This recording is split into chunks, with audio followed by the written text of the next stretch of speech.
오늘 이 아침은 전도서 2장을 가지고 인생의 행복은 어디에 있습니까? 나는 행복한 사람입니까? 이런 제목을 가지고 함께 말씀을 나누고자 합니다. 벨기에의 작가 가운데 메테르 링크라고 하는 사람이 쓴 동화 파랑새라고 하는 동화가 있습니다. 내용은 간단합니다. 두 어린아이가 꿈속에서 행복을 가져다 주는 파랑새를 찾아서 먼 길을 떠났습니다. 아이들은 사람들이 이렇게 알려주는 대로 여기저기를 다니면서 파랑새를 찾습니다. 부지런히 찾아다녔지만 어디에서도 원하던 파랑새를 찾지를 못합니다. 아침이 되었습니다. 잠에서 깨어났습니다. 두 아이가 깜짝 놀랐습니다. 왜냐하면 그동안 자기들이 새장에 기르고 있던 산비둘기의 깃털이 그날따라 유난히 파랗게 보였기 때문입니다. 행복의 파랑새는 멀리 있는 것이 아닙니다. 언제나 우리 곁에 가까이 있다 하는 것이 이 동화에서 일깨워주는 내용입니다. 그렇습니다. 많은 사람들이 행복이 멀리 있는 줄로 생각합니다. 그러나 행복은 멀리 있는 것이 아닙니다. 언제나 여러분 가까이 있다 하는 거죠. 솔로몬은 전도서 2장에서 이것을 우리에게 가르쳐주고 있습니다. 솔로몬은 행복을 찾기 위해서 여러 곳을 찾아다녔습니다. 행복이 있을 만한 곳 여러 곳을 두루두루 다니면서 행복을 찾으려고 노력을 했습니다. 제일 먼저 찾아간 곳은 쾌락이라고 하는 나라였습니다. 그 나라에는 값비싼 술도 있었고 웅장한 저택도 있었고 멋진 정원도 있었습니다. 수많은 노래하는 남녀들도 있었고 아름다운 여성들도 있었습니다. 처음에 솔로몬은 자기가 찾는 파랑새에 바로 여기에 있겠구나 생각을 했습니다. 그러나 거기에 날아다니는 새를 잡아서 손에 쥐고 보니까 파랑새가 아니었습니다.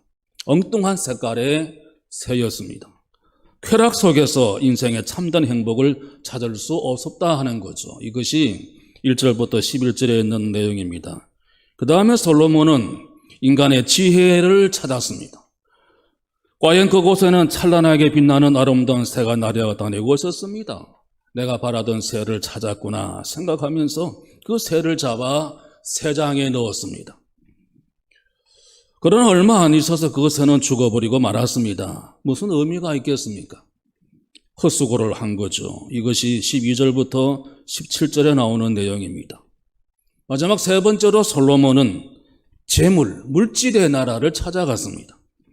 그곳은 모든 것이 풍요로웠습니다. 없는 것이 없었습니다. 그러나 솔로몬은 풍성한 물질의 나라 어디에서도 행복의 파랑새를 찾지 못하고 다시 원점으로 돌아왔습니다. 이것이 18절부터 23절에 있는 말씀입니다.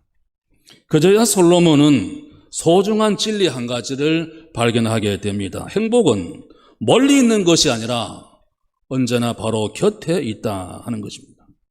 무엇을 먹고 무엇을 마시고 무엇을 하든지 간에 마음의 즐거움을 가지고 기쁜 마음으로 감사한 마음으로 살아가는 그것이 최고라는 거죠.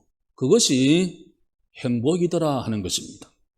그러면 우리 인간의 마음속에 심령에 낙을 주시는 분이 누구시겠습니까? 바로 하나님이시다. 솔로몬이 깨닫게 됩니다.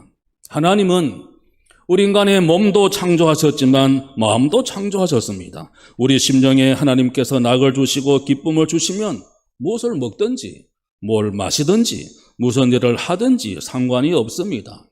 마음속에 깊은 평강이 찾아오기 때문입니다. 이것이 24절에서 26절에 있는 말씀입니다. 사랑하는 교우 여러분, 오늘 이 말씀을 통해서 확실하게 여러분 행복을 찾으시기 바랍니다.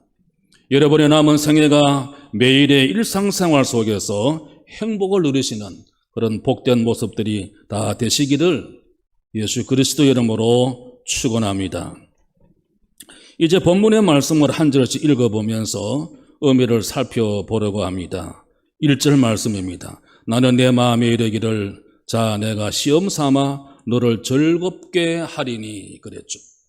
솔로몬이 시험적으로 제일 먼저 한 것이 무엇이었습니까? 자기 육신을 즐겁게 하는 것이었습니다. 쾌락에 몸을 던진 것이죠. 왜 그렇게 했습니까?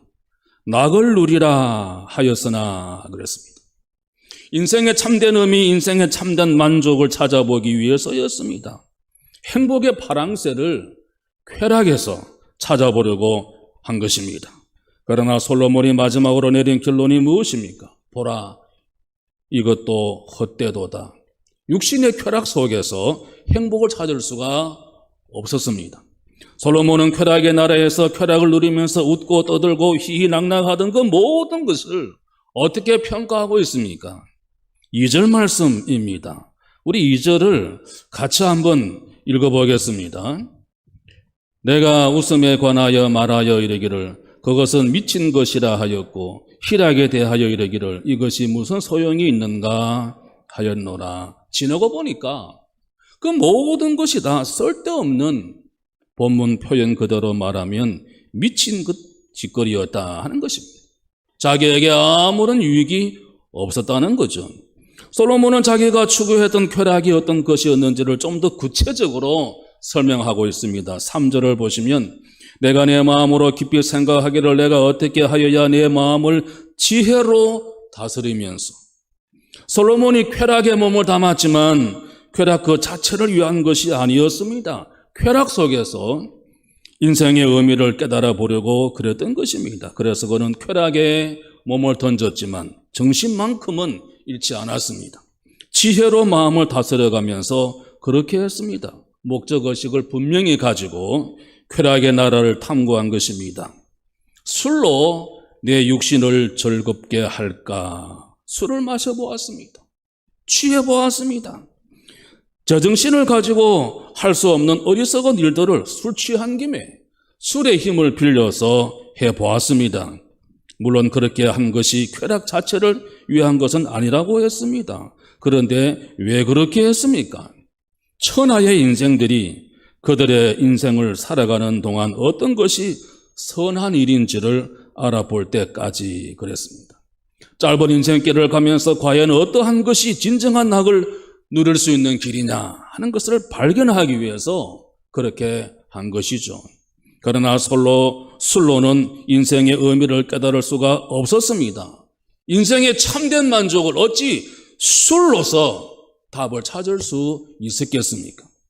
그래서 솔로몬이 그 다음 한 것이 무엇입니까? 4절 말씀. 나의 사업을 크게 하였노라. 솔로몬은 한나라의 왕이었습니다. 마음만 있으면 얼마든지 사업을 크게 할 수 있는 사람이었습니다. 어떤 식으로 사업을 크게 했습니까? 내가 나를 위하여 집들을 지었다 그랬습니다. 자신을 위해서, 육신을 위해서 집들을 지었습니다. 여러분 구약성경 열왕기상 7장 1절에 보면 솔로몬이 자기 왕궁을 완성하는데 무려 13년이 걸렸습니다. 성전을 짓는 데는 7년이 걸렸는데 자기 왕궁을 짓는 데는 13년이 걸렸습니다. 그런데 13년 걸쳐 자기가 사는 집을 지었으니 그 집이 얼마나 웅장하고 호화스러웠겠습니까? 육신을 즐기기 위해서 그렇게 했다는 것입니다. 그것뿐만이 아닙니다. 5절 말씀에 보면 여러 동산과 거원을 만들고 그 가운데 각종 과목을 심었다 그랬습니다. 멋진 정원을 여기저기 만들어 둔 것입니다. 거기다가 각종 과목을 심었습니다. 마치 에덴 동산처럼 아름답게 꾸몄다는 것입니다. 그뿐이 아닙니다. 6절 말씀 보면 나를 위하여 살림의 물주기 위하여 못을 팠으며 그랬습니다. 이스라엘은 겨울에 비가 내리지 겨울에 비가 내립니다. 여름철에는 비가 오지 않습니다. 그래서 겨울에 내리는 비를 모아서 비가 오지 않는 여름에 나무에 물을 주기 위해서 여러 못들을 팠습니다. 그러니 그 사업이 얼마나 컸겠습니까? 사업을 크게 하기 위해서 인력도 많이 동원되어야 됐지 않았겠습니까? 그 많은 인력을 어떻게 충당을 한 것일까요? 7절에 보면 남녀노비들을 사기도 하였고 나를 위하여 집에서 종들을 낳기도 하였으며 그 많은 인원을 먹이기 위해서 식량도 많이 필요했을 것입니다. 나보다 먼저 예루살렘에 있던 모든 자들보다도 내가 소와 양떼의 소유를 더 많이 가졌으며 그랬습니다. 엄청나게 많은 가축을 길렀습니다. 가축만 많았던 것이 아니었습니다. 8절 말씀에 보면 은금과 왕들이 소유한 보배와 여러 지방의 보배를 나를 위하여 쌓고 창고에는 금은 보화가 가득했습니다. 주변에 여러 왕들과 여러 도의 방백들이 보내온 보배들, 예컨대 상아, 모피, 값비싼 향료, 금고에 가득했습니다. 그뿐만이 아닙니다. 8절 하반부를 보시면 또 노래하는 남녀들과 인생들이 기뻐하는 처첩들을 많이 두었다 그랬습니다. 소위 말하면 왕의 기쁨조입니다.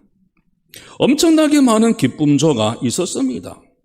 솔로몬은 처가 700명이었어요. 첩도 300명이었다고 했습니다. 1000명의 여자를 혼자 거느리고 살았습니다. 어떻게 그 많은 여인들을 혼자 감당할 수 있었을까 하는 겁니다. 그러니 인생의 쾌락으로 따진다면 이 세상에 솔로몬만한 사람이 어디 있겠습니까? 솔로몬도 그것을 잘 알고 있었습니다. 그래서 9절에 뭐라고 그랬습니까? 내가 이같이 창성하여 나보다 먼저 예루살렘에 있던 모든 자들보다 더 창성하였다 그랬습니다. 솔로몬이 쾌락에 몸을 던졌던 것은 쾌락 자체를 위한 것이 아니라고 했습니다. 시험적으로 그렇게 했습니다. 인생의 의미를 쾌락 속에서 찾아보려고 그렇게 했던 것입니다.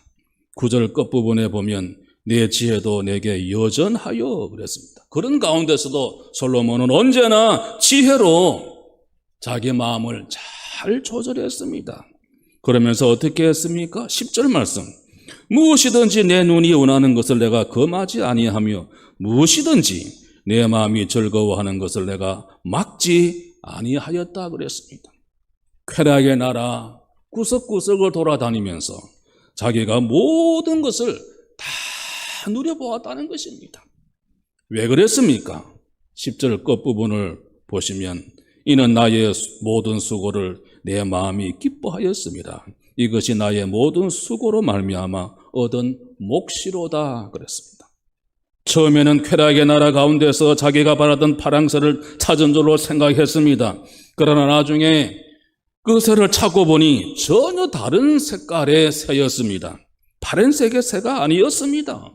엉뚱한 색이었습니다. 그것이 11절에 나오는 말씀인데 우리 11절을 같이 한번 읽어보겠습니다. 11절입니다. 그 후에 내가 생각해 본즉 내 서로 한 모든 일과 내가 수고한 모든 것이 다 헛되어 바람을 잡는 것이며 해 아래서 무익한 것이로다. 여러분, 솔로몬이 본문의 말씀을 통해서 이 아침 우리에게 전하고자 하는 말이 무엇입니까? 내가 겪은 이 실패를 하나님의 자녀인 여러분들만큼은 반복하지 마십시오 하는 뜻입니다. 인생의 행복을 육신의 쾌락 속에서 찾으려고 하지 말라는 것입니다. 쾌락의 몸을 맡기지 말라는 것입니다. 행복을 찾을 수도 없거니와 몸과 마음이 다 병들고 맙니다. 여러분의 영혼 속에 깊은 허무감만 남게 될 것입니다. 그러므로 우리는 육신을 쫓아 살지 말고 성령을 쫓아 살아야 하는 것입니다. 하나님의 자녀답게 우리의 모든 행실에 하나님의 거룩하심을 날마다 나타내는 우리 모두 다 될 수 있기를 주의 이름으로 축원합니다. 두 번째는 솔로몬이 지혜의 나라를 찾아갑니다. 12절 말씀. 내가 돌이켜 지혜와 망령됨과 어리석을 보았나니. 쾌락의 나라에서 솔로몬은 바라던 행복의 파랑새를 찾지를 못했습니다. 이제 방향을 바꿔서 지혜의 나라로 갔습니다. 지혜에 대해서 깊이 연구했습니다. 지혜를 좀 더 잘 깨닫기 위해서 지혜의 정반대가 되는 망령됨과 어리석음도 보았다 그랬습니다. 철저하게 인간의 지혜의 나라를 연구한 것입니다. 12절 하반부에 이런 말로 자기가 지혜의 나라를 세밀하게 조사해봤다고 고백하고 있죠. 왕 뒤에 오는 자는 무슨 일을 행할까? 이미 행한 지 오랜 일일 뿐이니라 그랬습니다. 내 뒤에 누가 와서 이 지혜 나라를 연구하고 탐구한다 할지라도 내가 시도한 이 이상으로는 할 수 없을 것이라는 것입니다. 그만큼 철저하게 지혜의 나라를 살펴보았습니다. 솔로몬이 느낀 소감이 무엇입니까? 13절 말씀. 내가 보니 지혜가 우매보다 뛰어남이 빛이 어두움보다 뛰어남 같도다. 빛이 어두움보다 확실히 나은 것처럼 지혜가 우매한 것보다 좋다는 것입니다. 뛰어난 것은 확실합니다. 계속해서 14절 말씀 우리 한번 같이 읽겠습니다. 14절입니다. 지혜자는 그의 눈이 그의 머릿속에 있고 우매자는 어둠 속에 다니지만 그들 모두가 당하는 일이 모두 같으리라는 것을 나도 깨달아 알았도다. 확실히 지혜가 좋은 점이 있습니다. 과연 내가 바라던 행복의 파랑새를 찾았구나. 솔로몬은 그 새를 잡아서 새장에 넣었습니다. 얼마 가지 않아서 그 새는 죽어버리고 말았습니다. 그러니 무슨 의미가 있겠습니까? 그것을 14절 하반부에 설명하고 있습니다. 그들 모두가 당하는 일이 모두 같으리라는 것을 나도 깨달아 알았도다. 지혜자나, 인간이 아무리 지혜가 있다 그러는 지혜자나 우매자나 어리석은 자나 결국에 가서는 그 당하는 일이 모두 다 똑같다 하는 것을 깨달았습니다. 그것을 깨닫고 솔로몬은 마음에 이렇게 생각을 합니다. 15절 말씀 제가 한번 읽겠습니다. 내가 내 마음속으로 이르기를 우매자가 당한 것을 나도 당하리니 내게 지혜가 있었다 한들 내게 무슨 유익이 있으리요 하였도다. 이에 내가 내 마음속으로 이르기를 이것도 헛되도다 하였도다. 지혜로운 나도 인간의 지혜롭게 살아가려고 애를 썼지만 결국에 가서는 우매자가 당하는 일을 나도 당하는데 뭘 하려고 애쓰고 수고하고 아둥바둥거리며 노력하면서 지혜를 더하려고 발버둥 쳤던가 지내놓고 보니까 다 헛된 일이었다 하는 것입니다. 그러면 지혜자와 우매자가 똑같이 당하는 일이 무엇일까요? 16절은 이렇게 설명하고 있습니다. 지혜자도 우매자와 함께 영원토록 기억함을 얻지 못하나니 후일에는 모두 잊어버린 지 오래일 것입니다. 오호라 지혜자의 죽음이 우매자의 죽음과 일반이로다. 우매자는 죽습니다. 그러면 지혜로운 사람은 영원히 삽니까? 그렇지 않습니다. 지혜자도 인간이 아무리 지혜롭게 살아간다 하더라도 결국은 죽습니다. 죽고 나면 지혜자나 우매자나 사람들의 기억에서 사라집니다. 죽는 것도 일반이요 사람들의 기억 속에서 사라지는 것도 같습니다. 솔로몬은 지혜의 나라에서도 원하던 행복을 얻지를 못했습니다. 지혜의 나라를 떠나면서 솔로몬은 결론을 내립니다. 17절 말씀. 이러므로 내가 사는 것을 미워하였노니 이는 해 아래에서 하는 일이 내게 괴로움이요 모두 다 헛되어 바람을 잡으려는 것이기 때문이다. 인간의 지혜와 지식으로서는 행복을 찾을 수 없다는 것입니다. 남달리 지혜를 가진 솔로몬 왕이 내린 결론입니다. 이 말씀은 우리 모두에게 적용할 수 있는 말씀입니다. 우리 자녀들이나 우리 모두 다 마찬가지입니다. 공부 잘하는 것이 못하는 것보다는 훨씬 낫죠. 학교에서 공부 잘하는 것이 얼마나 귀한 일입니까? 지혜가 우매보다 뛰어난 것 같이 공부 잘하면 그만큼 좋은 것은 사실입니다. 그러나 학업 성적이 우리 자녀들에게 행복을 안겨다 주지 못한다는 것을 잊어서는 안 되는 것입니다. 공부가 소중합니다. 그러나 공부 자체가 행복을 결정짓는 것은 결코 아니다 하는 거죠. 하나님 제1주의를 심어 주어야 합니다. 신앙으로 살아갈 수 있도록 하나님을 경외하는 것을 어릴 때부터 가르쳐 주어야 한다는 거죠. 공부가 소중하지만 하나님의 나라와 하나님의 의를 먼저 구하는 것을 우리 자녀들에게 일깨워 주어야 한다는 거죠. 그래야 우리 자녀가 후회하지 않는 삶, 실패하지 않는 삶, 행복한 삶을 누릴 수 있기 때문입니다. 마지막 세 번째로 솔로몬은 물질의 재물의 나라를 찾습니다. 모든 것이 풍요로웠습니다. 없는 것이 없었습니다. 그러나 솔로몬은 어디에서도 자기가 바라던 행복을 찾을 수 없었습니다. 18절 말씀 보시죠. 18절 한번 같이 읽겠습니다. 내가 해 아래에서 내가 한 모든 수고를 미워하였노니 이는 내 뒤를 이을 이에게 남겨주게 됨이라 그랬습니다. 사람이 해 아래에서 땀 흘리고 수고해서 많은 재물을 쌓아본들 무슨 의미가 있겠냐 하는 것입니다. 결국에는 아무것도 가지고 가지 못합니다. 다 다른 사람들에게 남기고 갈 수밖에 없습니다. 유대인의 속담 가운데 이런 속담이 있습니다. 수위에는 주머니가 없다 그렇습니다. 사람이 죽으면 수위를 입히지 않습니까? 그 수위에는 주머니가 없다. 왜 그렇습니까? 가지고 가지 못하기 때문입니다. 얼마나 억울한 일입니까?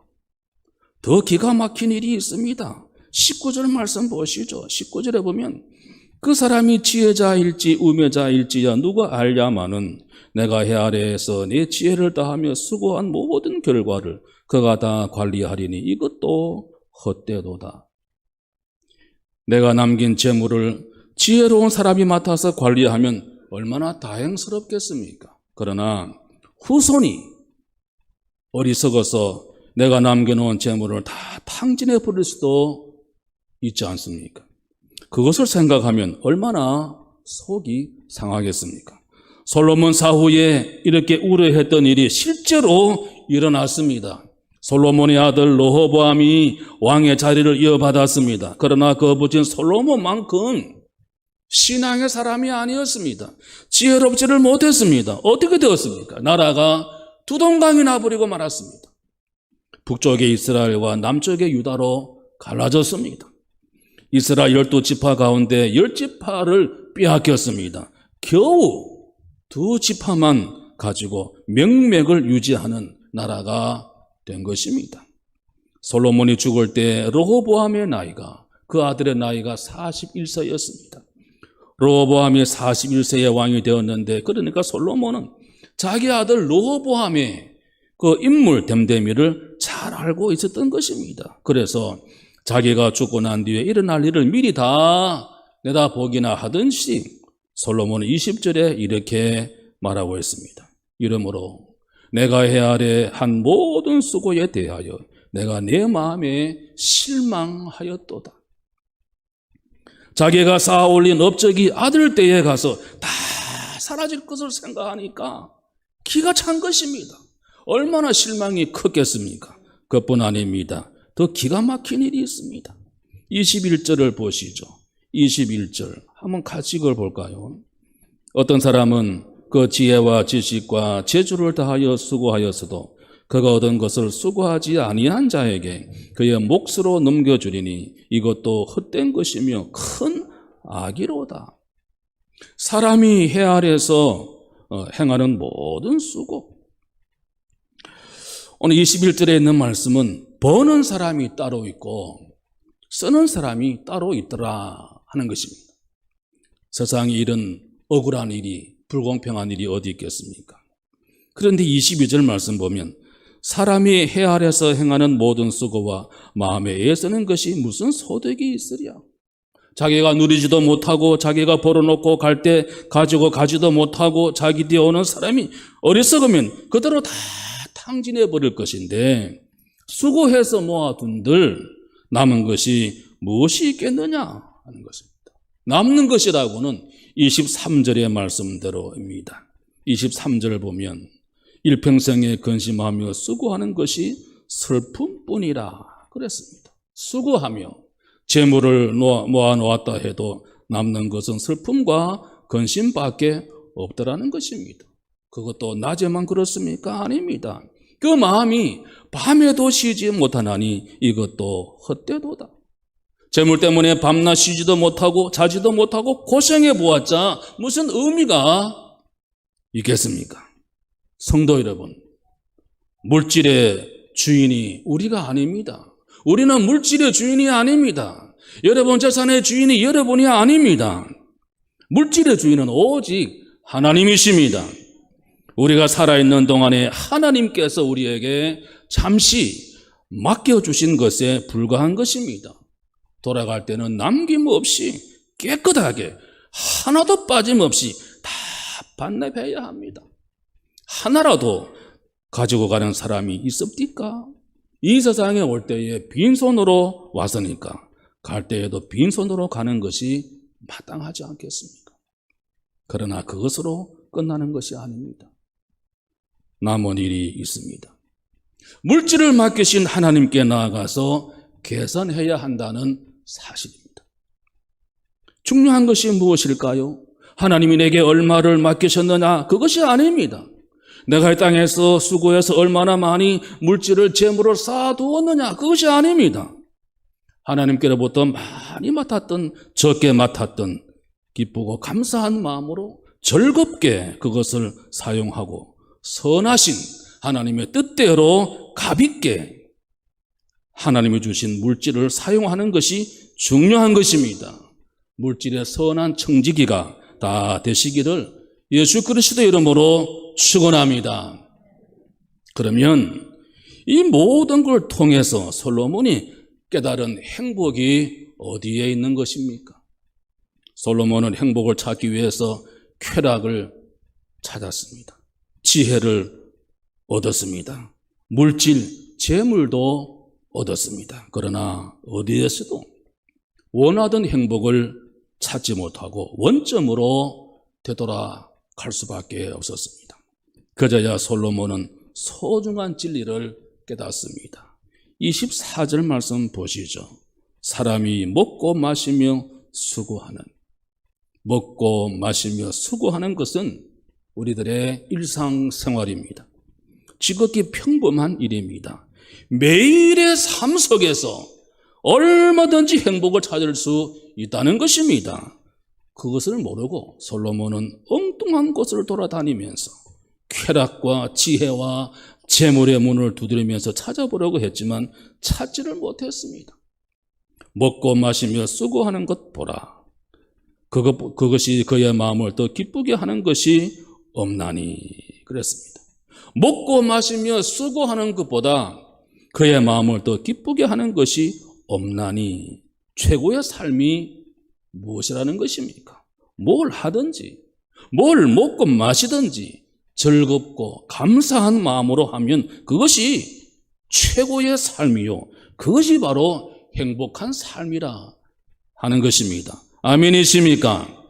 솔로몬이 노년에 가서야 그것을 깨달았습니다. 오늘 이 아침 우리도 깨달을 수 있기를 바랍니다. 그러면 우리 마음에 낙을 주시는 분이 누구이십니까? 내가 이것도 본 적 하나님의 손에서 나오는 것이로다. 하나님의 손에서 나오는 것이로다. 인생의 행복은 하나님의 손에 달려있는 줄로 믿으시기 바랍니다. 하나님이 은혜를 베풀어 주셔야 합니다. 내가 해 아래에서 아무리 수고한다고 해서 행복을 얻을 수 있는 것이 아닙니다. 하나님을 경외하고 하나님을 기쁘시게 해드리고 하나님 제1조로 살아가면서 하나님이 우리 마음속에 우리 심령에 낙을 주실 때 뭘 하든지 뭘 먹고 마시든지 우리 마음속에 평강이 넘치게 될 것입니다. 그것이 바로 행복한 삶이더라. 이 솔로몬의 고백입니다. 여러분, 하박국 선지자가 3장 17절 18절에 뭐라고 했습니까? 비록 무화과 나무가 무성치 못하며 포도나무에 열매가 없으며 감람나무에 소출이 없으며 밭에 먹을 것이 없으며 우리의 양이 없으며 외양간에 소가 없을지라도 18절 우리 한번 같이 읽겠습니다. 나는 여호와로 말미암아 즐거워하며 나의 구원의 하나님으로 말미암아 기뻐하리로다. 뭘 먹든지 뭘 마시든지 무엇을 하든지 간에 하나님이 나와 함께 하시고 내 마음에 심령에 낙을 주시면 행복하게 살 수 있다는 거죠. 그러나 우리 인생은 하나님을 떠나서는 결코 행복을 누릴 수 없습니다. 하나님께로부터 은혜를 받지 못하면 아무리 좋은 음식을 먹고 좋은 집에서 사업을 크게 한들 마음에 평안이 없으니 거기에 무슨 의미가 있겠습니까? 해 아래서의 수고로 인생의 행복을 찾을 수 있다면 이 세상에 솔로몬만한 사람이 어디 있겠습니까? 25절 말씀 보시죠. 먹고 즐기는 일을 누가 나보다 더 해보았으랴. 누가 솔로몬만큼 해보았겠습니까? 그러나 솔로몬은 쾌락 속에서도 지혜 속에서도 재물 속에서도 행복을 발견할 수가 없었습니다. 그러나 이렇게 결론을 내리고 있습니다. 26절 말씀 우리 한번 다 같이 읽겠습니다.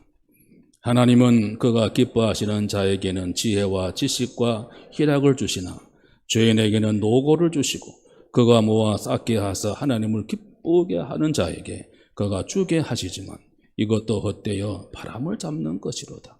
하나님은 하나님이 기뻐하고 사랑하시는 자, 하나님의 마음에 합한 사람에게 뭘 주신다고요? 지혜도 주시고 지식도 주시고 희락도 주시고 심령의 낙도 주시고 모든 것을 다 주신다고 했습니다.